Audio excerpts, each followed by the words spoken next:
Good evening, and thank you for joining me on the first official episode of Rolling Credits, an uninventive series of videos where I break down all the games I have, rolled credits on over the past 3 months.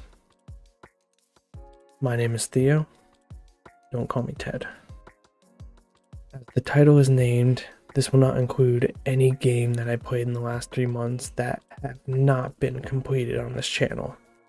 This list is a general DNF pile, consisting of any reason why I did not reach the credits on these games. However, the planets did align, and thus I was able to complete a whopping 7 games leading up to the end of this quarter. Upon completion, I wrote a few talking points about each game as the credits rolled in front of me.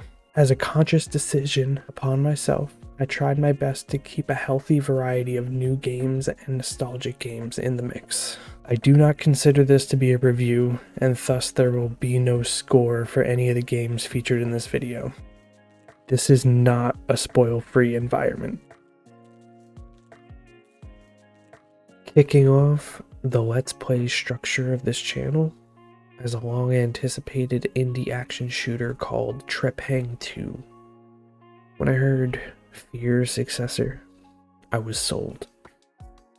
After completing it, I can confidently say it was way more than that. But the way the game was able to change from adrenaline-pumping action shooter to psychological horror from level to level worked really well. The gunplay was a blast. In the beginning, I found the game to be rather stiff and basic, but after a few gunfights with the dual wielding unlocked, I realized there was a lot of potential to this combat system. The suit you're given early in the game allows you to turn invisible and slow down time, so that paired with 2 shotguns makes for a perfect close quarter combat. My favorite part of the combat in this game is definitely the kicking. While vaulting over a chair, shooting a bunch of dudes, I can kick an enemy to vault further into the air, getting a height advantage over the ones hiding behind cover.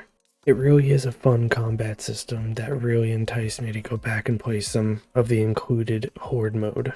I didn't, but it really made me consider it.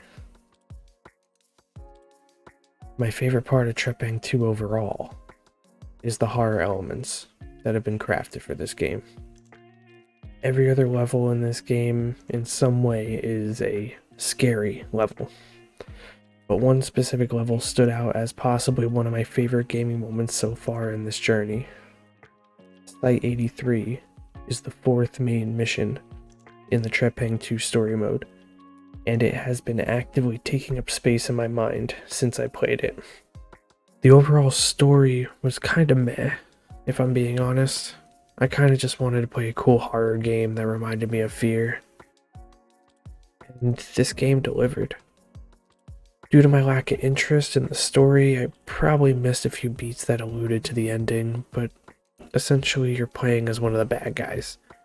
In my notes, I highlight a speech I completely ignored in my playthrough that I didn't notice until I was watching back for clips.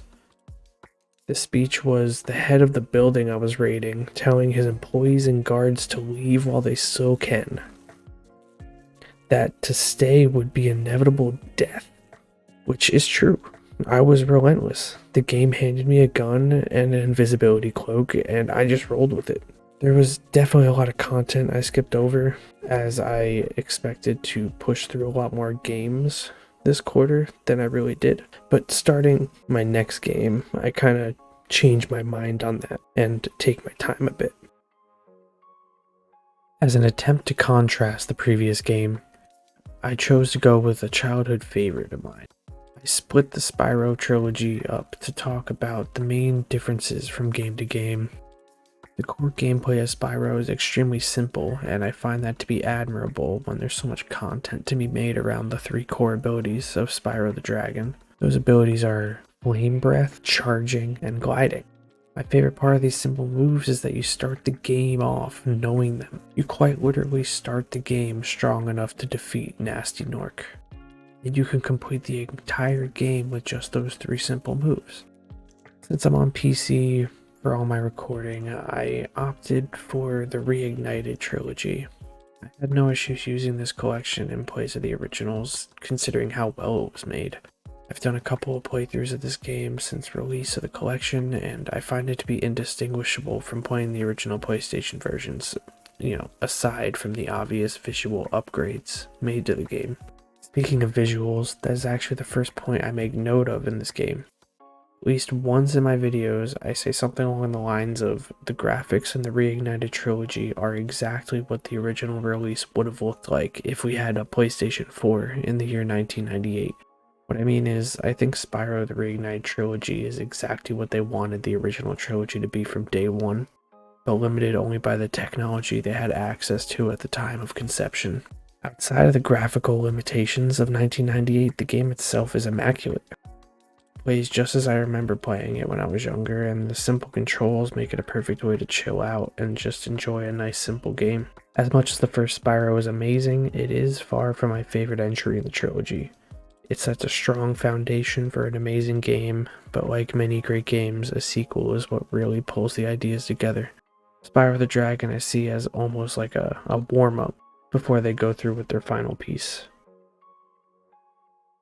There are a couple ways I can go with this. Luckily for me, I am not reviewing any of these games. I pre-ordered this game for the PS3 when it first came out, purely because of the XCOM name. What I quickly found out after starting the game is that outside of the enemies, there is little to no connection to the base XCOM series. In fact, instead of their signature turn-based strategy gameplay, it's replaced with the ever so popular third-person cover shooter. The game does also include one classic feature of the original series, and that's permadeath. Being that I played on normal difficulty, I didn't utilize the permadeath more than once, but that's something I can't ignore. The story, however, I wish I could have ignored. Unfortunately, the developers shoehorned some extremely unnecessary Mass Effect style morality choices. Essentially, they wanted to add a way to earn multiple endings, but they did it the same way the Darkness 2 did it. You get a single significant choice towards the end of the game that'll either end the game right there or set up the last level leading to the correct ending. As for positive notes about this game, I have one very significant one. Something I know isn't entirely unique from this game, but was the star of the gameplay itself. I didn't catch what they called it in the game, but I call it the Commander skill. The Commander skill is basically XCOM declassified, solving the lack of strategy that comes from being a third-person cover shooter. When you activate the Commander skill, the world slows down. No, it doesn't entirely freeze time, so you want to be behind cover when this is active. From there, you can take a moment to examine the battlefield, direct your entire squad on what to do. This is also the only place you can activate abilities, things ranging from deployable turrets or shields to telekinesis powers. Truly, the only time you shouldn't be using this skill is when you're shooting or walking between gunfights. Before I started this, I was convinced that the game was going to basically look exactly like the first game in the Reignited trilogy, and technically that was true. The signature look of Spyro and his world wasn't lost at all, but the game just looked and felt way different. This game finds a way to take their already perfected graphics I spoke about with the first one, and somehow makes it even better. The game is simply beautiful. As a sequel, we obviously expected new features and abilities to be added to expand what they already nailed. We ended up getting blessed with 5 simple new skills Spyro can learn. This may not sound like a lot, but I promise they make a world of a difference. Unlike the first 3 abilities, these do need to be taught to Spyro throughout the entire game. This adds an extra layer of not learning a new ability until you reach the next area of the game, requiring you to beat the boss of an area before getting 100% in that specific area. Plus, finding money bags to teach you how to do it. Oh yeah, they added boss battles too. These new skills are hover, spitball, head slam, climbing, and swimming. Now, you may look at that list of simple things that could be done now and probably assume that climbing and swimming make the most significant change to the game as a whole. And that may be true, but one skill that you don't ever realize is a necessity in Spyro is hover. Hover is probably the smallest change done to these games that here I am making a big deal about. Adding the ability to pop up a few inches at the very end of your glide was probably my favorite addition to this game from the first one. Due to the way the story is laid out, the structure of the game veers off a bit from the first. There were 14 base levels with 3 or 5 speedway challenges and 3 boss battles, where the first game had 7 realms with a set of 5 levels each and 1 hidden speedway challenge per realm. This meant that Spyro 2 had a little more than half of the amount of levels of the first game, but these levels are more than twice the size, filled with way more challenges, minigames, and hidden collectibles than the first one. I initially didn't intend on including this game on the list. In fact, I didn't even expect to have any Lies of P content at all on this channel. I'm inherently bad at Souls-like games and didn't think it was something that'd be enjoyed in a Let's Play format. Thanks to a buddy at work, I was requested to stream my woes for him. It ended up being both a successful stream and a successful session in general. The boss I was stuck on that I expected to continue to be stuck on ended up totally taking 10 or so tries, thanks to a respec and a weapon change. It sparked a wild momentum in the game that had me push basically to the final boss's doorstep by the end of the stream. I ended up beating it off camera a few days later. The final boss, I want to make note, I got on the first try. I have no proof to back it up, but that's okay. Some victories can just be for me. I didn't want to harp on this game for too long, since there's only one video on my channel of the game. I did want to take this moment to highlight what I accomplished by completing Lies of P. As a big fan of all the Souls games, I can confidently say I have never rolled credits on one without the assistance of some sort of human intervention. Essentially, due to the forced single-player structure of the game, this is officially the first Souls-like game I have beaten without any help from co-op summons or passing the controller to someone more competent. I actually spent the 30 hours learning to parry and beat the game through sheer patience and practice. Maybe I'll give Sekiro a shot now that I understand how the parry works.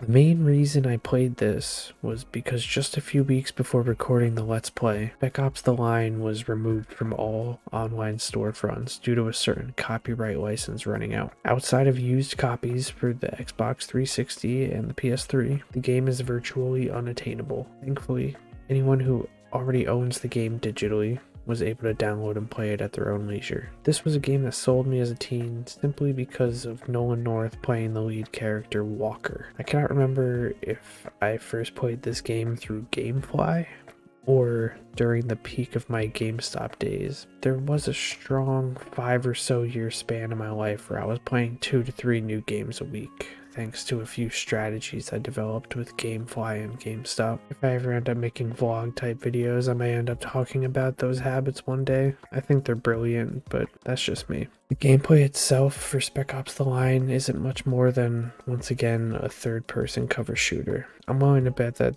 this is the main reason why the game didn't sell too great at release too. As most cover shooters do, they did add their own flair to the formula. This game being placed in Dubai, with sand regularly burying parts of the city. A small but significant thing you could do during gunfights was shoot out windows to let sand fall directly onto the enemies. I started this playthrough with a plan in my head to try my best to pick the most hidden and morally positive choices offered to me throughout the game. As time went on, I realized firsthand that the game itself is a moral catch-22. No matter what you do, you cannot avoid the big reveal at the end that you committed countless inhumane acts against innocent people and allied forces alike. With every sign telling you to stop, yet the video game still makes you kill everything. The developer said something along the lines of, the only way to win the game is to not play it. Rolling credits doesn't always end with a smile. This game will forever be my favorite of the 3 Spyro games in the trilogy. The baby eggs are by far my favorite collectible, and like I say countless times in my playthrough of this, the skateboarding levels are my absolute favorite, where Ripto's Rage focused on an immense graphics jump. Year of the Dragon focuses on level design. These levels far outpace anything I said about the size and density of the levels in Ripto's Rage. These levels were so packed that this game completely screwed up my structure on saving a boss fight until the end of the video. I was spending upwards of an hour on each level, looking for everything, trying to complete my first official 100%ing of the Spyro trilogy. As I mentioned, this is my favorite in the trilogy, yet I found myself not recognizing a majority of the second half of the game. Some key mini-games or challenges, yes, but little to no memory of almost everything after the second boss. This may be a result of me consistently not having a memory card on hand when I was younger. I would simply find a game that said Spyro on it and pop it into my PS1 or PS2 whenever I felt like it. At this point in the trilogy though, I have to be honest, I was definitely feeling a little fatigued from this game. I have nothing negative to say. I still enjoyed every second leading up to the final hidden cutscene of the game, but I have zero intentions of going back to do a 100% run on this again. Maybe if I ever want to get into speedrunning, I can make my debut record there. That covers the games I have successfully rolled credits on since the beginning of this year. I wasn't sure how many games I could have gotten through in this span of time, so I was skeptical about the frequency of these posts. I didn't want to play too many games and be overwhelmed by the sheer amount of games I'd need to write about as a first-time attempt doing this kind of video, but I didn't want to anticipate this large project just to have 2 games on the list. I think as a first-time try, 7 was the perfect amount of games. This upcoming quarter, I expect to have a shorter list of games than I have today that I have spent much more time with. This isn't a part of a written plan as much as me acknowledging the games I'm playing and plan on playing will take significantly longer than the games I have in this list. If you've made it this far, I really appreciate it. Unlike my Let's Play videos, these are actually edited, so you don't get to enjoy those long spans of time where there's no one speaking and you're just seeing and hearing everything that I 100% intentionally put in front of your eyes, for whatever that's worth. Thank you.